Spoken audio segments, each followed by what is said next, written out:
lọ kọ́ iṣẹ́ mẹkáníìkì láfẹnwá. àwọn èèyàn kan Mẹkáníìkì láfẹnwá ní gbogbo ẹ̀ wá pátápátá. Ibi ẹ̀kọ́ṣẹ́ ní tèmi kejì mi ti pàdé ní workshop yẹn mò ń gbé. Ibẹ̀ láti bẹ̀rẹ̀ sí ra mọ́tò. Àkọ́kọ́ ra mọ́tò àkọ́kọ́ Opel £30 ni. A kì í pín owó. Èlò owó náà tá a máa pín a lè jẹun ju a jẹun pé a rí rẹ́ẹ̀rí pé èèyàn náà kúrò àná sílé méjì 20 kọ́bọ̀. Àkáǹtì kan ṣo la ní mọ́tò yẹn ṣe ó ti kú pa ó tó pa a bá lọ ra lóko mọ́tò tó dáa. Àwa abèrè ohun tó ń ṣe ara sí ìyẹn náà bẹ̀rẹ̀ ṣe bí tuntun. ẹjọ́ ń ṣe joint business Joint business àtúkà ẹ̀yin méjèèjì. a ò pé wò. Lọ́rọ̀ kan ṣáàgbò wá di 1971 àwa ni tó yẹ kó yẹ ká nílẹ̀ ká kọ́lé wọ́n ta lẹ́yìn fún wa ní £150 bá ti ìgbà ṣe ó sì di tiwa nìyẹn. Wọ́n ń bàbọ̀ tí wọ́n bá ṣiṣẹ́ nínú ilé ìlé yìí wọ́n á ṣiṣẹ́ nínú ilé ìlọ́la. Bá a ṣe so bẹ́ẹ̀ ṣe ń pawó yẹn lẹ wá fi ń kọ́lé. Àwa méjèèjì náà lájọ ní àdé àyẹn a nífẹ̀ẹ́ ara wa. Ojúlé mẹ́jọ lókè mẹ́jọ ń sàlẹ̀ ó lè gbà wá bá a ṣe sọ nìyẹn. 1993 àjọyọ̀ mẹ́ka ni. ẹjọ́ ń dẹ̀ náà lásán ló bá ń polongo kiri àwọn ọdẹ méjì ti lọ mẹ́ka wọ́n ti lọ wọ́n ti dé kódà nǹkan kan gbà. bàbá mi. dádì ẹ olùbáṣewáyà lè. èmi mo sọ fún ẹ. ilé tẹ̀ ń wò yìí bàbá mi ló ṣe wáyà ẹ̀. kàwé mi ló ṣe.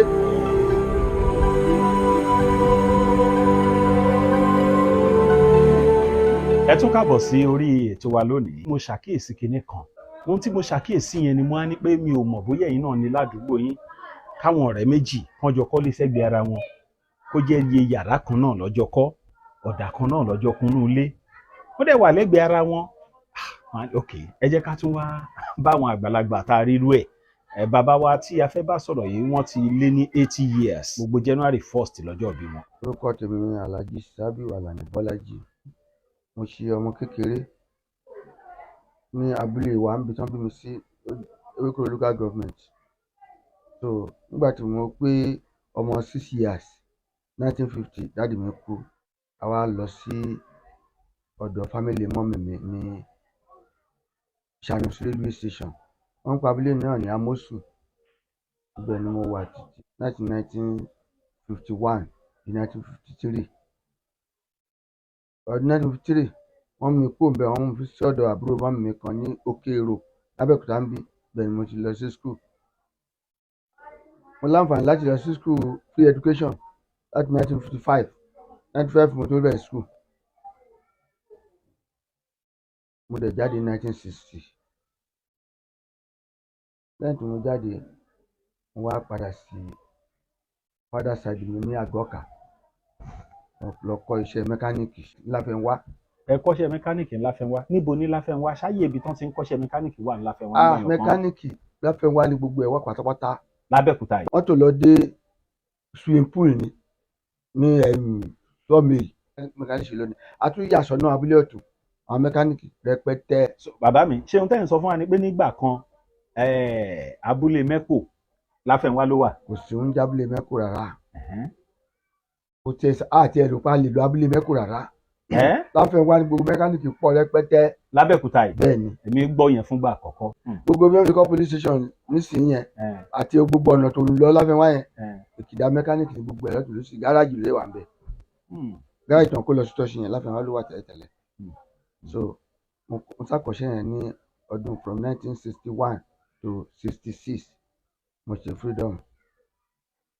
Ibi ẹ̀kọ́ṣẹ́ ní tèmi kejì mi ti pàdé. Ọ̀gá kan náà ló kọ́ wá ń ṣe but ó senior mi. Ó ṣe freedom ní ọdún 1963 ó ṣe freedom mo ṣe ní ọdún 1966. aṣáájọ ń bá ìgbé ayé wa bọ̀ yẹn lẹ́yìn tá a ṣe freedom. ìgbà yẹn Sunday la máa ń ṣe freedom. Sunday ló ń ṣe freedom. bọ́n ṣe ń ṣe ń gbà yẹn nìyẹn Sunday la máa ń ṣe freedom. a dẹ̀ máa kó olú lẹ́yìn ó máa bá a lọ sílé ọ̀gá ni. nígbà tí èmi ṣe freedom nípa wípé ọ̀gá fẹ́ràn mi ọ̀gá wa fẹ́ràn mi gan torí àwọn tí wọ́n kọ́ṣẹ́ lọ́dọ̀ ọ̀gá wa alẹ́ 40. kí lorúkọ ọ̀gá yẹn? Jìnàdù Adékúnlé là ń pè. ó popular láfẹnwá. Jìnàdù Adékúnlé. irú iṣẹ́ mẹkáníìkì wo ṣe ti mọ́tò kékeré? ti lọ́ọ̀rì ni o tipa àwọn Austin Morris Bedford làwa ń ṣe.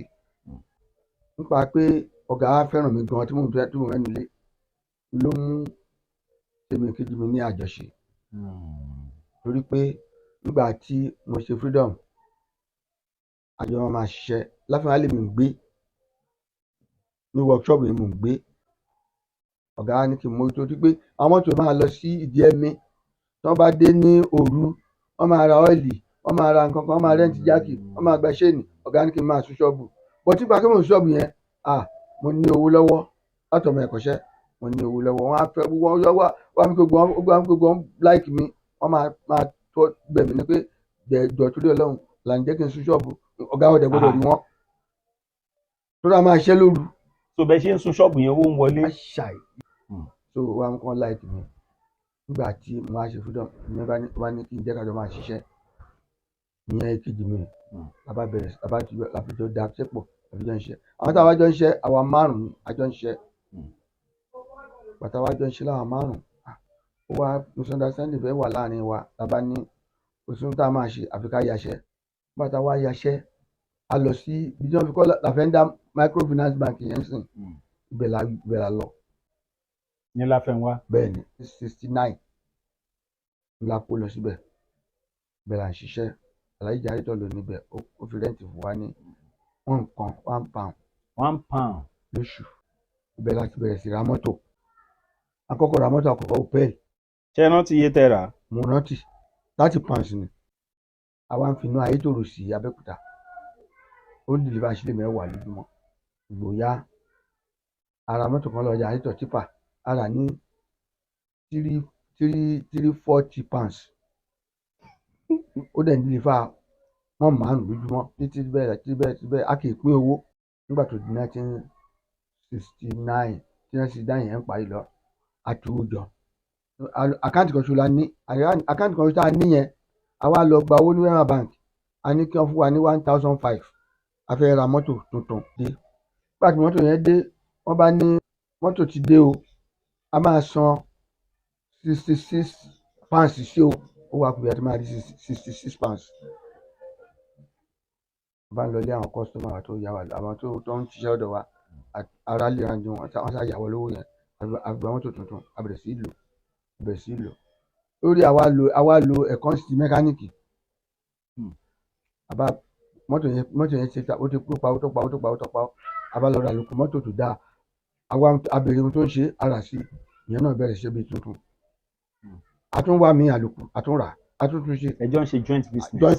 joint business àtúkà ẹ méjèèjì. a ò pinwó a kì í pinwó àwọn ṣèfẹ̀sì Wema Bank ni èlò owó náà tá a máa pín àdìrú ẹ̀rí pé èèyàn náà kúrò àná sílẹ̀ méjì 20 kọ́bọ̀ lọ́rọ̀ kan ṣáàgbò wá di 1971 àwa ní ẹni pé ó yẹ ká nílẹ̀ ká kọ́lé ilé ló ń jẹ èmi ń ya òun náà ilé ló ń jẹ òun náà ń ya ó tán bá a ṣe bẹ̀rẹ̀ sí bá a ṣe process dáhùn wálẹ̀. ẹ bá ara lẹ̀ sẹ́gbẹ̀ẹ́ ara yín. bàbá wálẹ̀ wọ́n talẹ̀ fún wa ní £150 ilẹ̀ bíbá yìí ẹnì kọ̀ọ̀kan plot kọ̀ọ̀kan £150 níbi inú ẹni gbé ní dòdò ó lóun fún wa lọ dé odò Ògùn. kẹ́ ẹ máa lò lọ. bẹ́ẹ̀ ni ó lóun fún wa lọ dé odò Ògùn ilẹ̀ £300 àwọn méjèèjì which is 600 naira nísìn ó yà wọ́n lẹ́nu pé bóyá wọn rìn sí owó £300 a lọ ṣèwé yẹn nílé bàbá jẹ́bà 1971 bá ti ìgbà ṣe ó sì di tiwa nìyẹn wọ́n ń bàbọ̀ tí wọ́n bá ṣiṣẹ́ nínú ilé ìlé yìí wọ́n á ṣiṣẹ́ nínú ilé ìlọ́la. so bẹ́ẹ̀ ṣe ń pawó yẹn lẹ wá fi ń kọ́lé owó mọ́tò tẹ́jọ́ rà lẹ fi kọ́lé. bẹ́ẹ̀ ni ta ló wá má ìdí àwa pé kílé ó jẹ́ lé structure kan náà tẹ́ǹtì kan náà yàrá kan náà. àwa méjèèjì náà lájọ ní àjà yẹn a nífẹ̀ẹ́ ara wa. pé kẹjọ kọ́ bákan náà. àti àwọn ọ̀rẹ́ méjì tí wọ́n kọ́lé bẹ́ẹ̀. bó làwọn yẹn wà. àwọn yẹn wà ní Ìlógbò àwọn méjèèjì ti kú o. so ilé àwọn náà kọ́ bíi ti. wọ́n kọ́ bíi tiwa yìí ní. Nílògbò kí lorúkọ wọn. Ají Akànní Sàlámì ẹnì kejì Akànní Ògùn bíi. ṣé mẹkáníìkì làwọn náà mẹkáníìkì káà làwọn ń ṣe ní Ìgbẹ̀yìn níbi tí wọ́n fi ṣe Zenith Bank ibẹ̀ ni wọ́n ṣe mẹkáníìkì Dasun láyé ìgbà yẹn wọ́n popular gan ni ọ̀gá wa náà. so ìfẹ́ tó wà láàrin ló yẹ kẹjọ kọ́lé bákan náà ẹ tún kùn bákan náà. ìjọ kan la ṣí. ìjọ kan náà lẹ ṣí. bẹ́ẹ̀ ni. 1974 1974 la kó síbẹ̀ bẹ́ẹ̀ ni ọjọ́ kan náà ni 50 years ago 50 years ago náà ti kọ́lé yìí bẹ́ẹ̀ ni 50 years láti wà ń béèrè 50 years bẹ́ẹ̀ ni ó dà bàbá ń gbà yẹn ṣé kò ń sí ìjà láàrin ẹ̀yin ọ̀rẹ́ yín méjì ni. kò sí ìjà tó wà ahọ́n lè ní kí wọ́n ṣe àwọn alẹ́ kan kí nǹkan kan ó dẹ̀ ti túká but kò sí bí ẹ ṣe máa ṣe ìjà wà tó lóbìnrin ò ní jẹ́ kí gbogbo nǹkan kó lọ bó ṣe yẹ kó rí nígbà 1979 wọ́n dàárọ̀ ọjọ́ yẹn ni kejì ń bá pè mí kí n jẹ́ ká pín nǹkan wa lé ní mo ní kí ló dé ó láwọn ìyàwó ń sọ fún wọn pé bùkátà mi ti pọ̀ jù ìyàwó mi ti pọ̀ jù ọmọ mi ti pọ̀ jù. nígbà tẹ́ ti kọ́lé tán yẹn náà ṣé owó tẹ́ jọ ń rí náà ẹ tún ṣì ń jọ. a ti dàlù ni nọ́ọ̀sẹ̀ bíi dáhìn la tó pín pátápátá láàjọ ṣe mọ́. ṣé bẹ́ẹ̀ jọ ṣe mọ́ ẹ jà bọ́ sí. owó ọ̀tọ̀ọ̀tọ̀ ni owó oníkàlùkù bẹ́ẹ̀ oníkàlùkù mú pa ni. bọ́tẹ́ nìkan ò dẹ̀ mọ̀. kábíyèsí ọlọ́run. ẹ bàbá kí ló ràn yín lọ́wọ́ láti jẹ́ kí irú yẹn ṣe ń gbà yẹn. tífẹ́ yẹn dẹ̀ wà bẹ́ẹ̀ àjọṣepọ̀ tó dán mọ́rán bẹ́ẹ̀ yẹn. ojú ò là. ojú ò là. tó bá jẹ́ pé ojú là bí ìsinsìn kò lè possible because bí ó ń ṣe ń darí pẹ́ńsà ìmọ̀ máa sáré Mercedes kò sí oúnjọ bẹ́ẹ̀. nígbà yẹn bẹ́ẹ̀ ni ìṣẹ̀lẹ̀ face. èèyàn lè bá wá nílẹ̀ aago méje a lè má wà lẹ́jọ́ mi tó bá tá a lè níṣẹ́ tó jẹ́ pé a máa gbé crankshaft yẹn lọ Ìbàdàn lọ tọ́ọ̀nù kò tí ì sí tọ́ọ̀nù làbẹ́kúta. nígbà yẹn ìjọba yẹn wá ń bú wa pé kí ni éèjì wọn tí wọ́n ń kọ́lé owó wọn náà rí tó ń kọ́lé nǹkan kan àṣọ Ọlọ́run ló ṣe pé age of 30 ni mo kó sínú ilé. nígbà yẹn ẹ polórin kankan kó wá bá yín ṣe. àpolórin. báwo lẹ́yìn ṣe wá pàdé Àyìnlá Ọmọwúrà dé ẹnìkejì yẹn náà báwo ṣóun náà fáínà Ọmọwúrà. bẹ́ẹ̀ ni. báwo lẹ ṣe pàdé Àyìnlá Ọmọwúrà. Ọmọwúrà nínú ẹgbẹ́ tá à ń ṣe ni. àti pé Ọmọwúrà mi ti mọ̀ tẹ́lẹ̀tẹ́lẹ̀ nítòkò tó mo gbé nítòsí àdàtán mo ti mọ Wúrà bọ̀tí nígbà tá a wá ń ṣẹgbẹ́ tá a dẹ́gbẹ́ lẹ̀ adẹ́gbẹ́ tí wàá lẹ̀ 1963 sọ̀dẹ́gbẹ́ Gbàgùrà dáadáa lẹ̀ ẹgbẹ́ Ọmọwúrà kì í pé sọ̀dẹ́gbẹ́ Gbàgùrà ṣe bẹ́ẹ̀ níjọ́ tí wọ́n ń ṣàjọyọ̀ wọn òǹkàlàgà wọn Sábíù Àlàní Abọ́lájí èmi tí wọ́n ń jẹ bẹ́ẹ̀ ni níbẹ̀ láti mọ Ọmọwúrà kó dàbà sí àpà táì friend mi ni Síkírù Àyìndé Barrister ẹni ẹ lè bí léèrè tó lè sẹ́kù òótọ́ ni Ọba Ayétòrò nígbà tí asáǹbá bọ̀ bẹ́ẹ̀ tí kejì mi ká yà mo ní ká yà kò sí problem ó ra mọ́tò kan jẹ́ yẹn Peugeot 44 second handed ní 1979 1979 olóhùn gbowó yẹn nù ẹgbẹ́ àwọn lájọ ni o wọ́n lọ́wọ́ fún àgbàríkà sí nǹkan kan gbá ògbà ṣá ó ra 700 naira 44 700 naira bẹ́ẹ̀ ni bàbá ń bá bọ̀ bẹ́ẹ̀ títí ń bá a lọ à ń bá láìfù lọ́nkọ̀ kò sówó lọ́wọ́ mi kò sí ọkàn wọ́n ti dúdú àní mọ́tò mọ̀ mọ́tò kan ṣúta ní ó ti dàgbà wà lẹ́yìn kùlé ṣọ́ọ̀bù wa wọ́n lè di ọdún yẹn 1981 ṣá 81 ní kejì bá tún pè mí pé kí n jẹ́ ká ta mọ́tò tó wà lẹ́yìn kùlé ṣọ́ọ̀bù yẹn tàbáṣì bá ṣe débi wúrì èmi wa mọ́tò bá ṣe débi wúrì bá ní èlò wọ́n ti ra mọ́tò yẹn náà wọ́n lè ra 1000 owó kíní ọ̀hún tí wọ́n lè rà bẹ́ẹ̀ mo lè rà bẹ́ẹ̀ ó ní wájú mo lè rà bẹ́ẹ̀ ká má lọ mọ́ bá yí padà roundabout òkú sí police station bẹ́ẹ̀ gbá yẹn 1981 kò tí ì police station ńlá fẹ́ wá rárá o bá yí padà bẹ́ẹ̀ bá dé ṣọ́ọ̀bù lánàá owó tòun 350 máa jẹ́ owó améjì àti 700 naira torí pé a ti jẹ gbèsè 300 naira. ẹ gbọ́dọ̀ yọ ń bẹ̀. gbọ́dọ̀ yọ ń bẹ̀ ó ní kí n lọ san 300 naira yẹn fún tán ó dẹ̀ sówó kankan lọ́wọ́ mi tó lè fi san 300 naira n bá lọ sí bank wọ́n ní 250 mo ní 250 naira wọ́n ní 200 mo lè gbà ok mo gba 200 bá lọ báyọ̀ mi ń sọ bẹ́ẹ̀ wọ́n ní kó bá ń wọ́n 100 naira ó sápò yìí lọ́mìlì títí ó rí 100 naira mo wá mo san 300 yẹn àgbẹ̀ alọ́sọ fún ẹni tá a yáwó yẹn lọ́wọ́ ẹ̀ mọ́tò di tèmi wọ́n rò pé máa lò ní mo ní ò lò wọ́n ní mo fẹ́ tuta ni. ẹ fẹ́ tuta. bẹ́ẹ̀ ni mo bá ní ẹ sọ fún àwọn kọ́sọ́mà tó ń wá ẹ ní mo fẹ́ ta mọ́tò ẹ máa fẹ́ tú mọ́tò ìta ni wọ́n bá mú ẹnìkan wá ọ̀rẹ́ wa nìyẹn náà ìyẹn bá dé ló bá ní olóòfẹ́ wúta ẹ lọ wò ó sàlà táyà 250 naira lọ́wọ́ mi 250 this is money.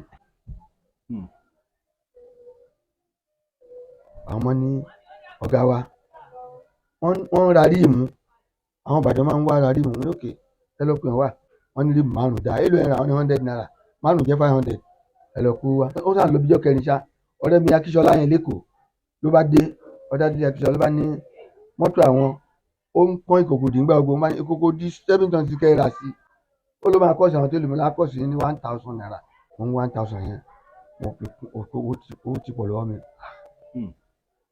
àtúkòkò di mọ́tò yẹn ajù sí ìkòkò di mọ́tò ìmúra yẹn ni ó ajù sí mọ́tò yẹn lọ ọmọọṣẹ́ mi kan nínú àwọn àtàjọ kọ́ṣẹ́ ní Alábí òun náà ti kú ó bá ní ọ̀gá mi ọlẹ́ǹda mọ́tò mú nìyẹn pé wọ́n fẹ́ ta mọ́tò kan lọ́dọ̀ àwọn tó òun dẹ̀bẹ̀ kẹ́lómi rà wọ́n ti wá yọ owó 1,200 mú ló dẹ̀ pé olódà pípà ó ti bá dé 1,200 ní ìsinmi kó wá báyà kó 1,200 fún un ó bá lọ wá mọ́tò yẹn dé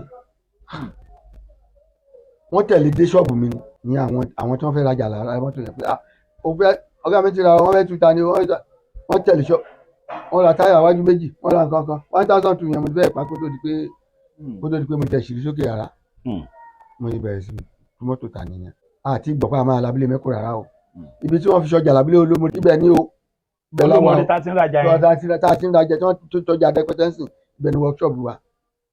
ṣé kò tí ì sí ìyànà Olómọdé ń bẹ̀ ń gbà yẹn. ó wà ń bẹ̀ abúlé ni abúlé Olómọdé ìyànà housing yẹn kò sí oko olóòdù ni kò dẹ̀jú kúṣẹ́kúṣẹ́ báyìí lọ́tẹ̀ máa èèyàn lè pọ́n kéèlà ọ̀hún tẹ́ tí mọ́tò náà ti pin kò ìṣọ́ náà tó já ọ̀nà àìtòrò kò sí oúnjọ. iwájú lọ́nà ń gbà wọlé. irọ́ ibi táwọn gbà yẹn ní sìn náà ló ń gbà wọlé. ní Sami B náà sọ̀rọ̀ yẹn lóòótọ́. bí wọ́n ń gbà wọlé nìyẹn Sami B olórin bóun náà kọ́lé síbẹ̀ pẹ́sọ́ ṣáwọ́sì Olómọdé mo mọ̀ dáadáa ni lọ́ọ̀kan ṣe káwọn bàgùn nígbà tó di 1982 mo yáàdì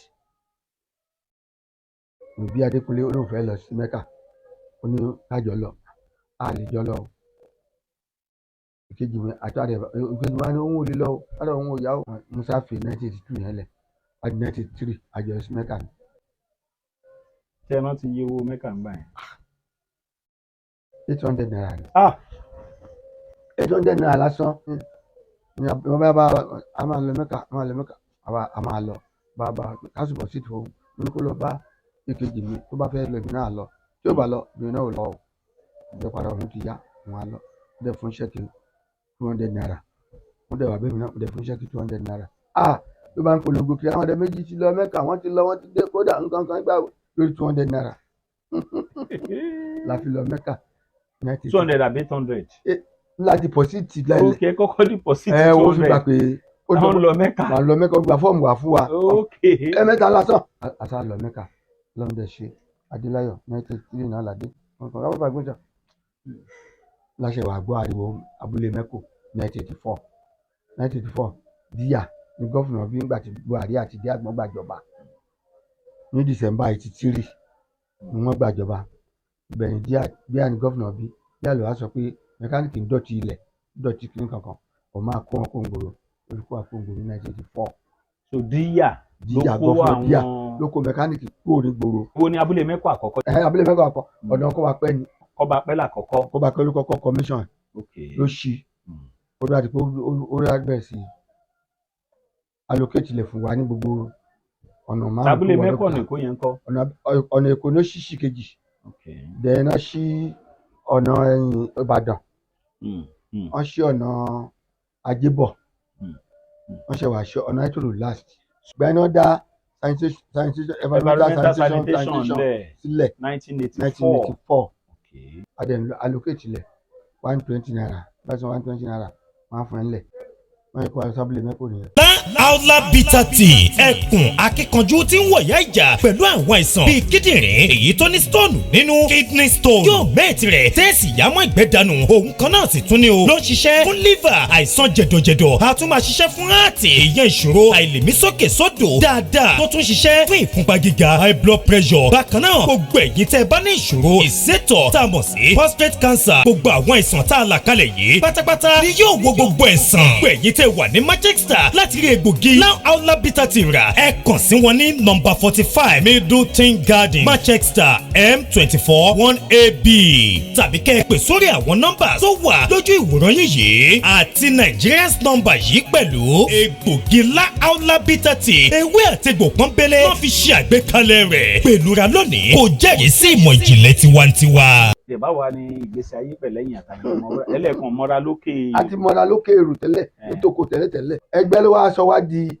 òrìkòsùn torí ó fẹ́ràn mi débi pé tó wà lóde tó wà ń bọ̀ ibi ló máa yà ìlú ló máa wá àjọ máa ṣeré tí pọnkan bá a sùn dánwò ó fẹ́ràn mi o bó jẹ́ ọ̀sọ̀gàn náà ni àwa mi wá bí iṣẹ́ lómori yẹn àwa mi wá àjọ gbére bí àjọ ṣe tí nǹkan ó sá fẹ́ràn mi ṣá torí pé nígbà ọmọ wúrà kú 1980 wọn ní rọ́ọ̀nì kò lè kú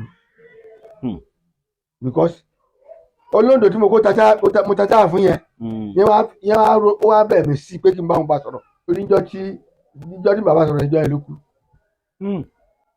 a lọ ṣe ìṣílé Inúfẹ́lẹ́ ní Ìṣàbọ̀ kútọ̀ ó kọ́lé yẹn sórí òkè ó dé àpàtà báyìí ló kọ́lé yẹn sí a lọ ṣe ìṣílé yẹn ní Sátọ̀dé ọjọ́ Sunday ọ̀rọ̀ wúrà náà ṣeré fún wa o mo dẹ̀ sọ fún gbà yẹn pé báàkì mo fẹ́ rí yín o kankan gbà fún aṣáṣọ ó láàárín ríra oníkálukú túká but unfortunately níjọ́ Tuesday la gbọ́ pé bí ẹ ti kọ́ pọ̀lọpọ̀ ẹ̀kọ́ látara bàbá wa Alhaji Bọ́lájí wọ́n ti lé ní 80 years wọ́n kó sínú ilé yìí ní 1974 50 years ago bọ́ bàbá àwọn nǹkan tẹ́ fi ń kọ́lé ńgbà yẹn yàtọ̀ sí ìsìn yẹn wo bó ṣe rí nígbà yẹn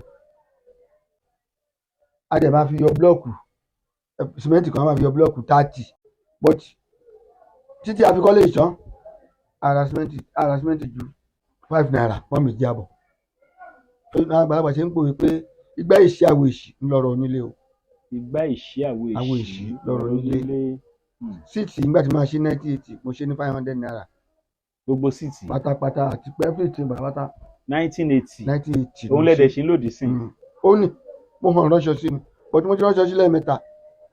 láti 1980 lẹ ti ń lo síìtì. láti 1980 mo ti ń lò 1980. full set ẹ wọ àwọn fóòmù yẹn Alhaji kò dàbí ti sìn. ìgbà tí máa ránṣọ sí 1993 wọ́n ránṣọ sí ní wọ́n ránṣọ mo raṣọ mo lọ raṣọ nìbàdàn fúnra mi ní gbé fún tẹ́lẹ̀ gbé fún gbàgbọ́n wọ́n dẹ̀ ṣe ní 3200. ìgbà tí máa ṣe padà ní 2013 tí mo fẹ́ ṣe tí mo fẹ́ bá dé 70 tí mo ṣe 2013 mo dẹ̀ ránṣọ sí ní 79,300. tẹ bá máa rán sí ìsìn lágbára kódà ẹ ṣe gan bàbá wa Alhaji Bọ́lájí ọ̀rẹ́ yẹn wá kọ́ báyìí. a ó ti ṣaláìsí ní February 14 this year. ó ṣẹ̀ṣẹ̀ kú ni. Ọlọ́run àforíjì wọn ẹ̀dẹ̀ lọ́n jù yín lọ àwọn ti lé ní 80 nìyẹn Ọlọ́run á bá àforíjì wọn. aláṣínàtì bàbá mi ètò ẹ ò ní kú. aláàmà mi. torí pé ọmọ alábàárìkà ni ẹ ó fojú tẹwàá rí lóòótọ́ àwọn alábí ẹ dádì ẹ ọmọlúwàbí gidi ni olúwaṣíwáyà lè èmi mo sọ fún ẹ. ilé tẹ̀ ń wò yìí bàbá mi ló ṣe wáyà ẹ̀. ló ṣe wáyà ẹlẹtíṣà gidi original ẹlẹtíṣà ni. káwọn ló ṣe ṣé ti yín nìkan àbí. ó ti olé méjèèjì kan ẹlẹtíṣà. wọ́n dẹ̀ ti ṣe léyìí láti 50 years ago. láti 50 years ago. ìyẹn ni pé iṣẹ́ tí bàbá mi ṣe lẹ̀ òun lèmi náà tún rí. ó ṣì tí màmá bá mi ṣe máa wò dáadáa pé má jẹ́ wáyà òṣùpáàkì o. ìròyìn ayọ̀ rèé fún gbogbo ẹni tó wà ní London àtàgbègbè ẹ̀. Arahim Afro-Caribbean Cash and Carry, import and export of African foods, also help to pay school fee in UK for Nigeria with money transfer to UK and back to Nigeria. Arahim Afro-Caribbean Cash and Carry wà ní Graham Excess RM 139YS Up Minister Road, South Graham, London. gbogbo èyí tẹ́ wà ní London pátá ó yá ẹ nìṣó lọ́dọ̀ Arahim Afro-Caribbean Cash and Carry. ibẹ̀ gangan ìfọ̀kànbalẹ̀ wà.